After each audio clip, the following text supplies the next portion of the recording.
Shut up, compressor. Hey everyone, Matt here with Doogs Models, and welcome to part 2 of the Tiger ERC-90 builder.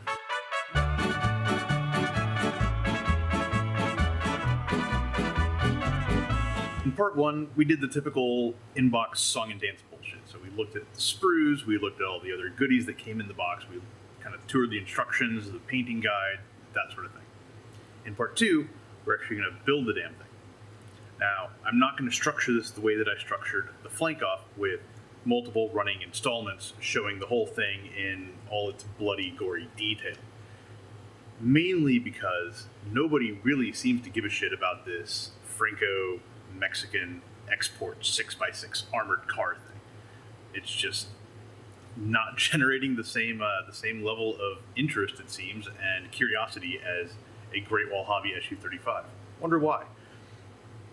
So instead of doing, 20 some odd installments over however much time, I've essentially been filming as I've been building. And I'm going to take all those clips and combine them with this as I sort of walk through it. So you'll get a flavor of what the build was like. You'll get a tour of the high points and the low points. But we're not going to be spending 15 minutes installing grab handles. So with that, let's get to it. Pretty much every armor build I've ever touched starts you off either with the drivetrain and suspension components, or somewhere in the lower hull. Well, Tiger breaks a bit differently, and they start off with the turret. And everything mostly goes according to plan. The one thing that I would really note is that the C9 parts that are essentially the turret ring clips that help you load it into the upper hull, for some reason they have included 4 of them, when if you go and look at the turret ring on the body of the truck itself, there are 2 slots. So I could see C9 being useful for all 4 of them for snapping it in and just leaving it there. But since I want to be able to take it in and out and all that good stuff, I opted to just install 2 of them at opposing ends. Most of the little bits that attach to the turret go without incident. The smoke dischargers, the various handles, things like that, the cupola mounts and the cupola hatches, they all fit just fine. The one exception are parts C8, which fit on either side of the turret, and these are grab handles. Now, the kit grab handles are rather beefy and not that great looking, so I went ahead and fabricated some of my own out of wire. Now, up at the front of the turret, we've got the 90mm gun and a couple of other extra pieces. Overall, these are pretty solid. The only thing that I would really note is that the muzzle brake being in 2 pieces is a bit challenging because getting in there to clean up those joins is tricky. And this is one where I really kind of wish that Tiger model had just given us a resin muzzle brake instead of fucking around with the metal springs. Moving onto the hull, we start with installing parts onto the rear, along with a little photo etch panhard logo. There's also a matter of drilling out some holes in the upper hull, holes in the hull, and installing a couple of periscopes, because there are periscopes all over this damn. Then it's some interior fender pieces, and then we get right into the drivetrain components. Now with the drivetrain components, we quickly come to the ability to use metal springs for the front suspension, which I opted to do, and it proved honestly to be a little bit of a pain in the ass, because you are essentially taking the wheel hub and the gearbox for the wheels, along with what has to be some sort of like shock tower for a coil-over type suspension, running that through a spring up to the spring retainer up top. And this presents essentially a chance for some weird wobble. Now, fortunately, the way that these things join to the actual hull itself, there's pretty much no room to fuck yourself over, because you have multiple different points of joining. Since you have 2 for the spring retainer, you have 1 on the spring itself, and then you have 1 where the hubs actually go into the body. Still, with how much is left visible after you put the tires in, honestly, this is one where I think you could have just gone with plastic and not even noticed. Now, the rear springs are a bit different. On these, you have the same sort of shock tower arrangement with the same spring retainer up top, but when you are dealing with the metal springs, you essentially leave yourself open to just having those 2 mounting pins on the spring retainer, and that's it. The rest of that assembly flies free. And it has to somehow mate to the flat surface of the actual wheel hub and gearbox thing, and there's no real guide. And so that opens up a huge potential for it wandering in and out, and essentially setting up a alignment challenge when you come to mount the wheels. So for this one, I opted to go with the plastic parts that already have the spring encased, and those actually have a little box on the back of the spring that connects it to the side of the chassis. Next, we shift over to the water turbines, and these are actually a pretty cool feature of the real ERC-90. They essentially allow it to putt along in the water and do amphibious things. But they are complicated shapes, and I'm not quite sure that Tiger does the best job pulling them off. They do a decent job, but there's a matter of fighting pretty obvious seams along the entire length of these things, inside and out. And there are some issues with essentially micro flash and whatnot in places that really requires digging before everything will fit. Next, we move on to the articulated exhaust. Now, these exhausts pop up on the actual thing when it's in the water, so you're not getting the exhaust drowning underwater and flooding the engine and all that good stuff. These should be simple. You essentially have a flat piece, and then you have a little polycap and curve piece, and you have another flat piece on top and an end cap. Nothing hard there. However, the fit of the curve piece with the polycap, because of the seam lines from the molding, these parts just do not fit well. And then when you get to the top pieces, the K7 and K4, that are supposed to just sit right on top, they don't. The pins are misaligned, so you get to cut those, make everything fit, force it in, glue it in, and then you still have a shitload of sanding to do. Overall, these, I would have to say, were the part of the build where the shine really started to come off the kit. There's a lot of good stuff in here, but man, the stuff that comes after the rear tires is a dog's breakfast. Moving on to the tires, the hubs assemble really nicely. But unfortunately, when it comes to the plastic tires that I thought were a pretty genius move in the inbox review, they just do not hold up in execution. They go together nicely for the most part, but those seam lines between the 3 parts are still highly visible. And it'd be one thing if you were caking it in mud and, burying it in water and things like that. But honestly, at that point, why not just use vinyl anyway? A big benefit of those plastic tires would be the ability to sort of sand the bottom down, have it sit a bit flatter, and look like tires look, as opposed to having to cut lugs off on the vinyl tires to kind of get to something approaching the same effect. So I have to chalk those up as a nice try, but didn't quite get there. And the vinyl ones actually fit quite nicely. The hubs look wonderful in there. There's none of that weird looseness that happens sometimes with these kind of tires. So thankfully. Now, I honestly don't know if I have any video of the muffler itself and me building it. It might have been one where I dropped off the radar for a bit. Oh my god, it's bad. You can see here, there's a lot of little pieces coming together that sit sort of weird. And when it comes time to install it, remove the backing plate here. It is a total fucking mess. It connects these little side ports here, as you can see where the exhaust is coming out. And that fits. That's about the only thing that fits. When I was actually getting it installed, the mounting pins for the exhaust broke off against the bulkhead.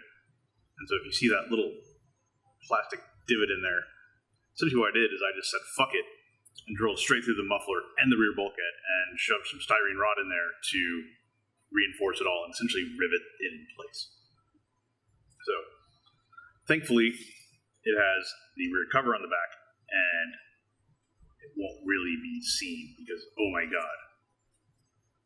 One small annoyance I had was right up front with part C6, which essentially formed the upper portion of some amber lights that sit on the front fenders.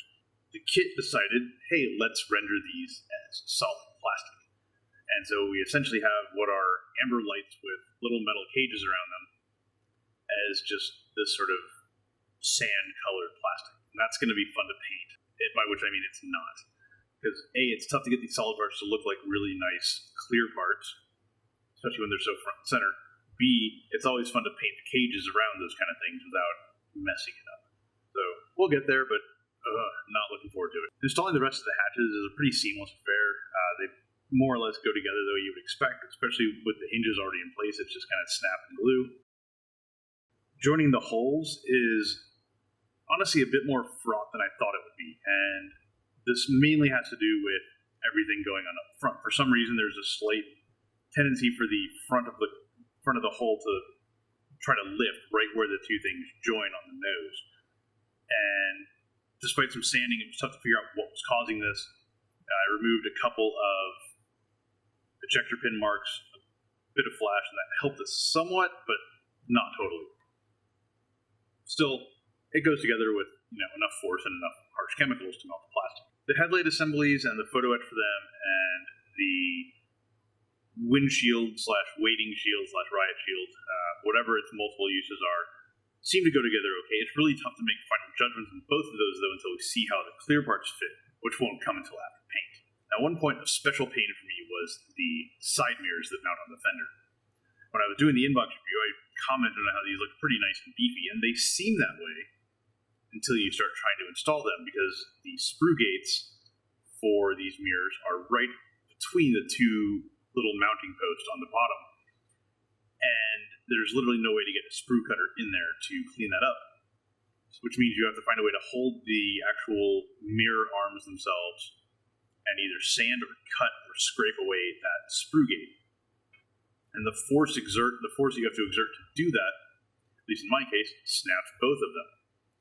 So I had to do a little bit of scrambling and quite a bit of swearing, and essentially just remade the lamp arms out of some 24 gauge wire, use some eye bolts to essentially sink them into the mounting hole locations, and call it a day.